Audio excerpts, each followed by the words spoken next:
ఓం నమ శివాయ. త్రిమూర్తులలో శివభగవానుడు ఒకరు.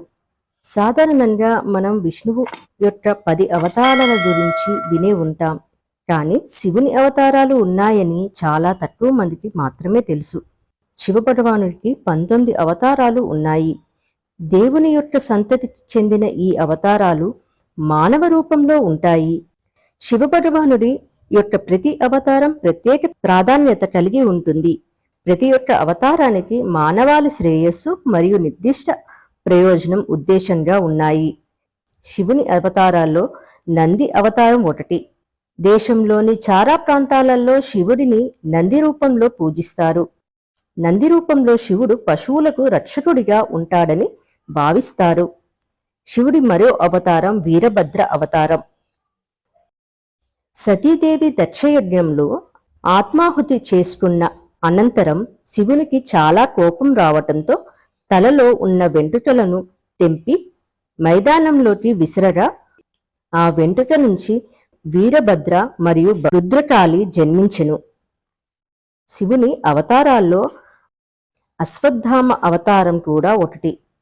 శివుడు క్షీరసాగర మదనంలో ప్రాణాంతకమైన విషంను తీసుకోగా విష్ణువు శివుని గొంతు నుండి విషం బయటకు రాకుండా వరం ఇచ్చాడు.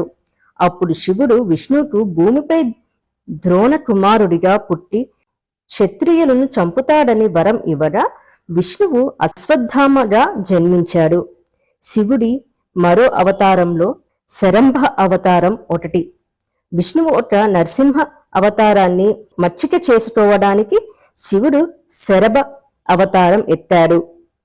గృహపతి అవతారంలో శివుడు విశ్వనర్ అనే బ్రాహ్మణుడి ఇంట కొడుకుగా జన్మించగా గృహపతికి 9 సంవత్సరాలు వచ్చిన తర్వాత చనిపోతాడని నారదుడు అతని తల్లిదండ్రులకు చెప్పాడు. గృహపతి మరణాన్ని జయించాలని కాశీకి వెళ్లి శివుని అనుగ్రహం చేత మృత్యువును జయించాడు. శివుడి అవతారాల్లో హనుమాన్ అవతారం ముఖ్యమైనది. శివుడు పిప్లాద్ అవతారం, భైరవ అవతారం, దుర్వాస అవతారం, వృషభ అవతారం, యతినాథ్ అవతారం, కృష్ణ దర్శన్ అవతారం, భిక్షువర్య అవతారం, సురేశ్వర అవతారం, కిరీట అవతారం, సుంతన్ తారక అవతారం, బ్రహ్మచారి అవతారం, యక్షేశ్వర అవతారం, అవధూత అవతారాలతో కూడా కొలువై ఉన్నారు. ఓం నమ శివాయ. మీకు ఈ వీడియో నచ్చినట్లయితే please like, share and subscribe. Thank you. జై హింద్, జై భారత్.